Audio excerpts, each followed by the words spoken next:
The war in Ukraine has entered a phase where territory alone no longer defines the front lines. This winter, power plants, substations, and transmission anchors have joined trenches and strongpoints as contested spaces. Russia's renewed campaign against Kyiv's electricity network illustrates this shift clearly.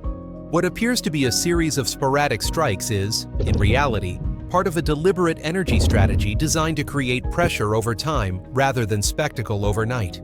Understanding this approach requires looking beyond explosions and outage statistics and examining how energy functions in a modern, industrialized war.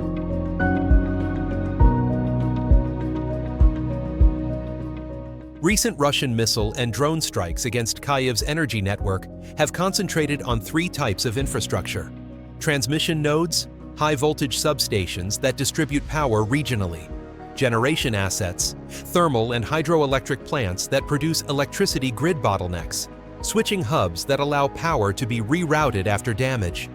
These facilities are rarely dramatic in appearance, but they are critical. By targeting them selectively rather than indiscriminately, Russia aims to degrade the grid's elasticity, its ability to absorb damage and maintain output under stress.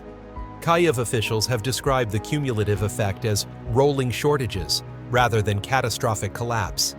That language itself reflects the logic of the campaign: pressure, not collapse.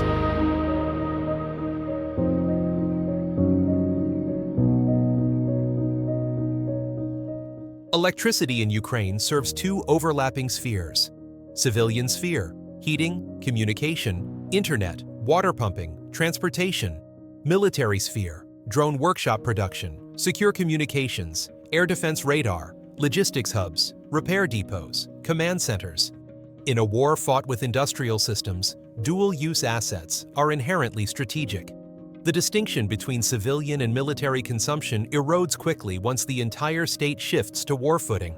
The strikes on Kyiv acknowledge this reality. They target not symbolic objects, but functional ones, where military activity blends with civilian infrastructure.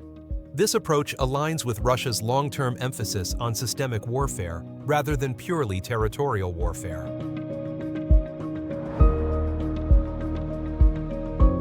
Winter transforms energy from convenience into necessity. Demand increases. Repair times extend. Consumption peaks at predictable hours.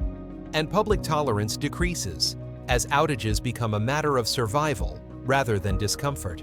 From a strategic point of view, winter compresses Ukraine's decision-making space. Officials must decide how to prioritize scarce electricity between civilian heating and military infrastructure. Each allocation choice carries trade-offs: comfort versus capability, morale versus operations, and politics versus logistics. In this environment, even limited strikes can create cascading challenges. Russia's energy campaign relies on layered fires rather than singular strikes. Swarms of loitering munitions force Ukraine to reveal air defenses and expend interceptors. Cruise missiles follow to hit hardened nodes, while ballistic systems provide the velocity and mass needed to overwhelm defenses. This pattern mirrors the logic used in earlier phases of the war, but is now applied to infrastructure rather than troop concentrations. Ukraine's air defense network is robust, but it is not infinite. Defending Kyiv's grid requires assets that could otherwise be used to defend forward positions or counter Russian aviation. The battlefield has expanded vertically, from trenches to substations, and from low-flying drones to high-altitude intercept networks.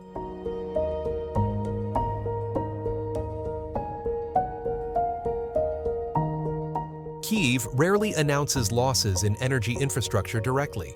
Instead, it signals adaptation: rationing schedules, emergency generators, foreign aid for transformers, and new protective structures around substations. This is consistent with Ukraine's broader concept of defense, trading space and resources to preserve combat power, rather than attempting to defend every asset at all costs. However, the grid is not like territory. Lost capacity cannot be replaced with new brigades or rapid mobilization. Transformers take months to manufacture and weeks to transport. Winter has no respect for lead times. The risk for Ukraine is not sudden collapse, but cumulative strain.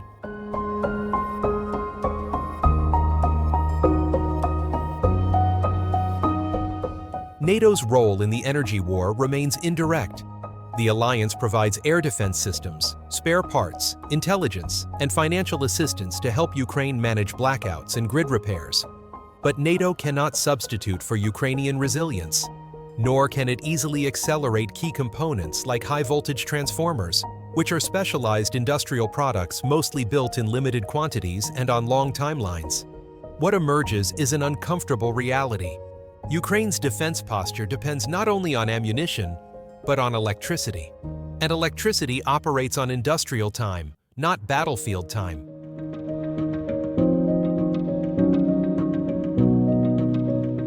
Russia's approach to Kyiv's electricity aligns with a broader shift toward long-horizon attrition. The goal is not spectacle, but sustainability. By slowly eroding Ukraine's capacity to heat, move, produce, and coordinate, Russia reduces the opponent's strategic bandwidth.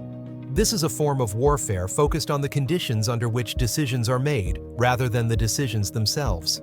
Victories measured in megawatts and supply routes are less dramatic than captured cities. But they may matter more in a war increasingly shaped by industrial capacity and political endurance.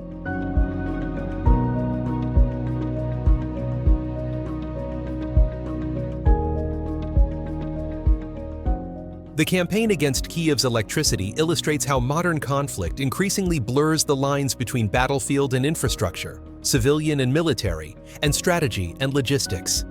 In this war, substations can matter as much as strongpoints, and the struggle for kilowatt hours can shape the outcome of battles hundreds of kilometers away. Whether Ukraine can withstand this form of pressure through winter depends not only on its air defenses and repair crews, but on how effectively it can balance survival, morale, and warfighting, all under conditions where time itself is a weapon. Step by step, the conflict shows that modern warfare is no longer defined solely by territory gained, but by the systems that allow nations to endure.